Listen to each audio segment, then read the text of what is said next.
recording, yeah. So now, karibu to Alboa Cinema. Now we are going to react to what the critical drinker thinks of Ironheart. What I call Ironheart is Iron Man Light or Iron Man woke feminist version. So this was it had been put on ice for a while. This particular is it a series? Yes, series. Now let's listen to what Critical Drinker has to say about Ironheart. Then I'll give my commentary.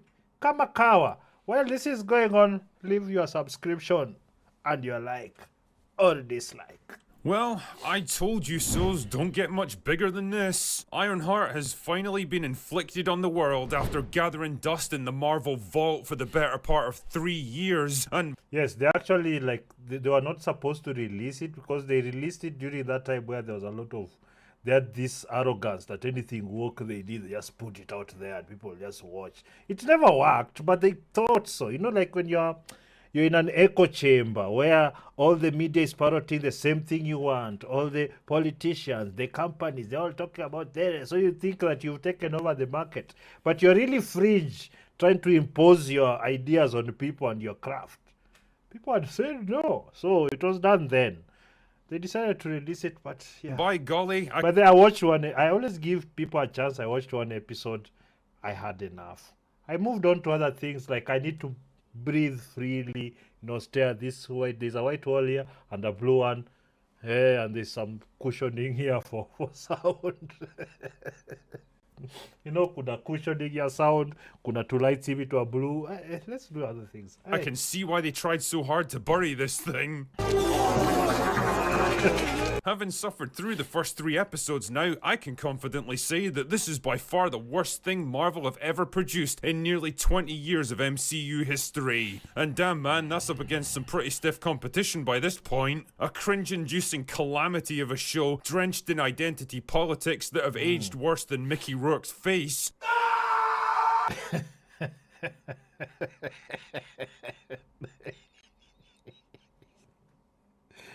Mickey, he did some plastic surgery.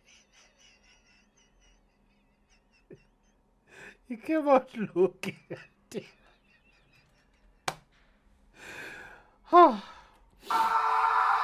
Weighed down by hammy acting and nonsensical dialogue, a protagonist who's willing to lie, cheat and steal just to repeat something that's already been done decades ago, a moral compass that changes depending on who it's applied to, and characters so obnoxiously Oh man, and I saw that character. There's this character, let me show you. moral compass that changes depending on who it's applied to, and characters This one. This is a dude. It's a cross-dresser, is it trans or drag queen, whatever. This was so forced. Like these people actually, they have no creative bone in their body. Let's just be honest about it. These are ideologues. They have an ideology that they've been told that they somehow have to shoehorn in every creative endeavor. Oh, nini sasa. Remember when I did the what is it called, the BT thing they funded here. I see, I've even forgotten. Some of these things are so unforgettable. They had one of these. You see now everywhere is cross-dressers. so obnoxiously cliched and stereotypical that they feel like a parody of corporate social justice programs. In short, Ironheart is a creative, logical, and probably financial disaster, and the worst possible thing that could happen to Marvel in a year when it's already staring down the barrel of 3 high-profile flops. You guys, the thing that is saving some of this is the technical execution, the effects, the what. That's what is really like. They are leaning heavily on the cinematographers, the VFX people, the animators.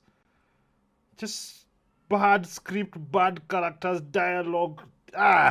Let's get this over with quick, because I don't want to waste any more time on this trash than I absolutely have to. So the show picks up with nobody's favourite character, Riri Williams, a grad student at MIT who's been busted helping other students cheat on their exams for money. You see, there's this weird thing they've been doing where a lot of criminal elements are infused in the main character And they never really resolve it that they become better. They just like, that's part, it's cool. When they do it, they do it and do criminal activity. It's better. It's like a weird thing they started putting in scripts where the bad people are actually made to be good people because of flimsy reasons that maybe they are a woman and they are black. Yes. Even sometimes you're trans. Like they did this other thing where they nominated for 13 awards, weird musical, where it was actually like a drug kingpin who had killed many people, destroyed the community, but because they transitioned to this trans woman, like all these crimes were forgiven somehow. It's just a weird moral relativism which doesn't play well in storytelling, to be honest with you. Riri's angry because she wants more resources to make Iron Man tech available to everyone and become even more famous than Tony Stark, who apparently only succeeded because he was a billionaire. What the fuck? Do you know this scene is where the guy was saying, Tony Stark did this G with a... Like he did it, he built the first suit with basically nothing. That was the entire... I can't remember. I love to say that. You've already been given a free scholarship at the most prestigious university in the entire country and Yes. 4 years of funding to construct your very own Iron Man suit, and that's still not enough for you? Do you... You see, there's this entitlement that you see in the normal social interactions of the Western leftists. That's like, it's that level of entitlement that they put without being self-aware that you're trying to tell a story that actually has to play along the morals we follow. You see, like against or for, like it's not saying somebody is doing a horrible thing, somebody is entitled, somebody is not seeing the privilege they have, but somehow you still trying to make them to be victims and these noble people. It doesn't work when you show me somebody do horrible things and you say they are noble. Like the Robin Hood Act only works because of that framework. But if you're making up a framework and from the material evidence, it's not what you're claiming. They're not very good writers in Hollywood, right? Let's be honest. People are getting these jobs not because they are competent. There's no good writer who would have that such obvious plot holes and, motivations. It's just not, doesn't exist. Do you realize how many people would literally kill to be in your position right now? Do you realize how fucking ridiculously arrogant and entitled this makes you look? Yeah. Also, I hate to break it to you, sweetheart, but there's a very obvious reason why Iron Man suits aren't widely available in this world. And if you stop to think about it for just a second, I'm pretty sure you'll figure it out too.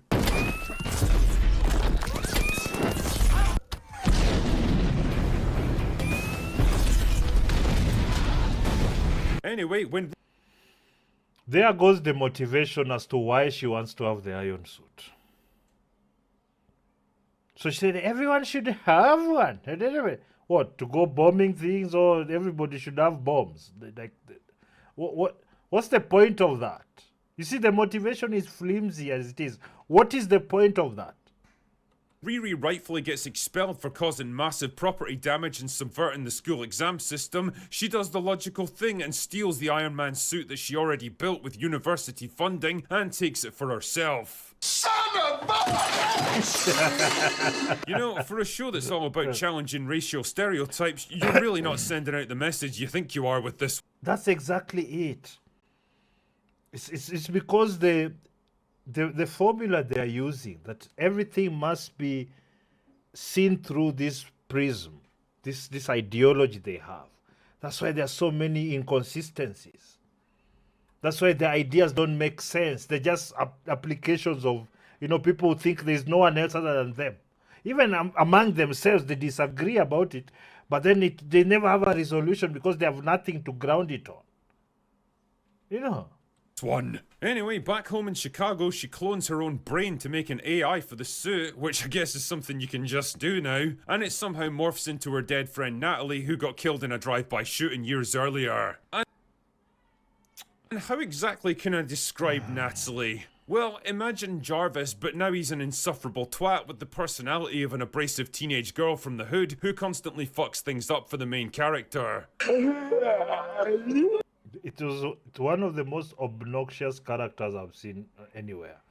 it is so cliche. It's so like over the top. I'm woke. I'm this. I'm special because I'm black. I just can't, man. Fuck. Anyway, Riri's trying to scrape together enough money to repair her suit. Life is hard when you actually have to work and pay for stuff, isn't it? When she's approached by a guy named Parker, who offers the chance to join his ethnically and sexually diverse criminal gang,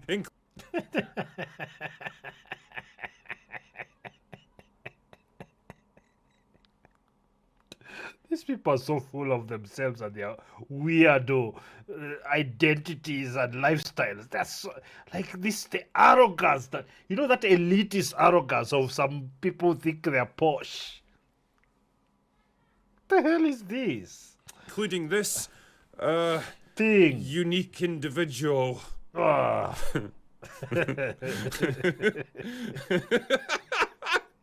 What even is this show, man?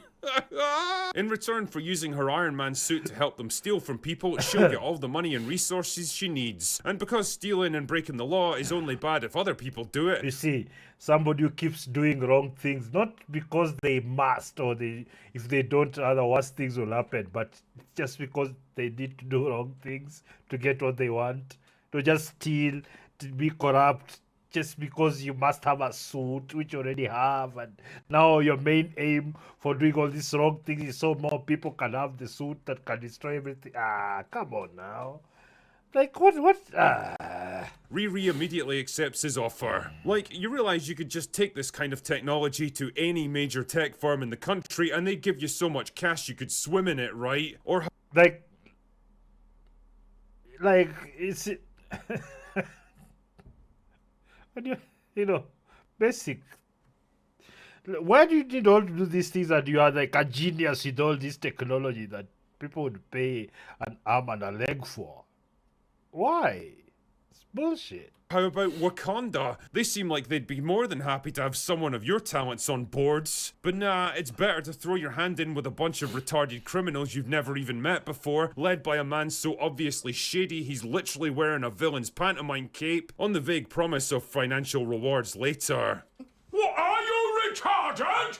Yes! Oh yeah, and she also hooks up with a black market arms dealer who for some reason is a total pussy that immediately caves into her demands, gives her everything she wants, and acts like a complete simp for the rest of the show. Oh shit. Here we go again. Oh my goodness, what are the chances that the one and only white guy in this show would turn out to be a completely submissive pussy? This I don't know what white guys did to Hollywood, but...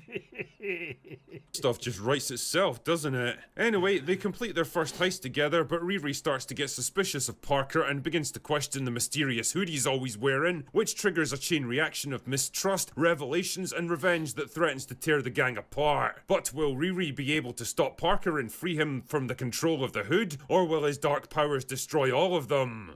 The answer, of course, is who the fuck cares? Watching the first 3 episodes of this absolute dross was like some weird exercise in self-flagellation. It truly is something unique in the MCU, combining the worst aspects of everything we've come to hate about this franchise. The pandering and heavy-handed racial politics of Falcon and the Winter Soldier, the trite and predictable girl bossing of the Marvels and Wakanda Forever, the moral flexibility of Black Widow, where doing horrible things is just fine if you happen to tick the right diversity boxes, and the cringe-inducing attempts at humour of, well, everything they've done since Endgame, really. This thing makes Robin in the Hood look like a masterpiece of urban fantasy. That's the one I was still... Parker's gang is the most laughable collection of hapless retards I've seen assembled on screen since Zack Snyder last made a movie. Riri has all the charm and likability of Rachel Zegler, only without the singing ability. The show even makes a point of her not wanting to diss Tony Stark, implying that she actually could and should verbally destroy him, but chooses not to in her magnanimous wisdom. Yes, she's better than Tony Stark, smarter in every way. Just because. No journey, just born that way.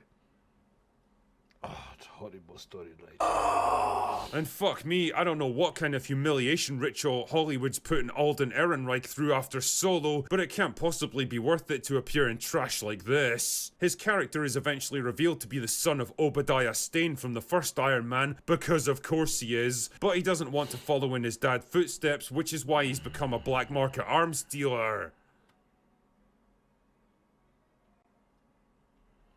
Oh, there is that moral relativism. Yes, I do horrible things because I don't want to be like my horrible father. Oh my goodness. You see, no, by the way, go and watch it. You'll come and leave the comment here and tell me if I'm wrong. It's not consistent at all with any, like, it's not even just that it's not consistent with what the kind of morality you're trying to push, but it's the writing that is so horrible and the characters. Wait, what? Also, you can absolutely tell this show was commissioned during a very different time in American culture. From the murals of dead community members, to the Black Lives Matter posters, to the constant reminders that things are just so much harder for people like Riri because of how she was born. It's actually kinda crazy now to think that stuff like this was once shockingly close to becoming the norm in cinema. But that was then, and this is now, and the cultural zeitgeist has well and truly moved on, leaving behind shows like Ironheart as dated relics of a time most people would rather forget. If there's anyone from Marvel who happens to be watching this video and you're wondering why all your new projects are failing and your franchise is falling apart, well, the answer is right here in front of you. It's because of shit like Ironheart. Preachy, unimaginative, derivative, low effort crap, recycling ideas that have already been done far better, only with a DEI paint job slathered all over it. It's the very worst of everything audiences dislike about your brand now, and it's the reason you're probably gonna have 3 failed movies in a row this year. I don't know what it would have cost to shit can Ironheart forever, but trust me, it absolutely would have been worth it. Anyway, that's all I've got for today. Yep. This another Marvel nonsense project being shunned by the public because they are spending too much money to berate us. You people, bad, misogyny, racist, whatever, the nonsense they are thinking about. Anyway, I don't know what you think about that reaction. Please, you can go and subscribe to the Critical Drinkers channel, because most of his videos you kind of have to watch the whole thing, because but go and give him a channel. You can also just watch it full without my interruptions on his channel. Also on this my channel, you've seen you can leave your donations. Yes, Book of Car Chapter X. Right now we are in environment design and whatnot, so we are still doing the fundraisers. So I'll leave the links to the fundraising. Buy me a coffee. There is M-Pesa there. There is PayPal. There's everything. And then there's a little packs. So read down there so that you can find out a bit more. You can also go to my channel, 3D Africa Media. This is the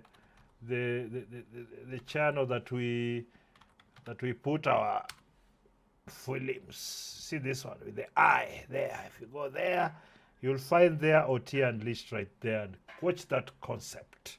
Sawa. Otherwise,